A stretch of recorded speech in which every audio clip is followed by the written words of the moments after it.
Toy izao ndraiky avana ny teny zaraina izay omena antsika anio. Ny voasoratra ve?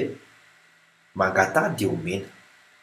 Araka ny ao amin'ny filazantsara Lioka toko faha 15 amin'ny anaran'i Jesosy hoe aroy izao aminareo, mangatà dia omena ianareo, mitadiava dia hita ianareo, tondony dia hovoahana ianareo. Izay rehetra mangataka dia mahazo. Araka ny ao amin'ny Lioka toko faha 10 amin'ny anaran'i Jesosy hoe fa izay rehetra mangataka no mahazo, ary izay mitady no hahita, ary izay mandondona no hovana. Ary manao fanamby fa hanome araka izay angatahanao izy.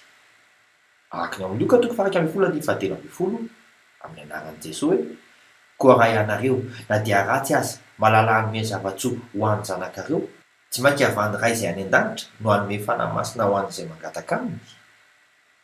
Anao ny sisa.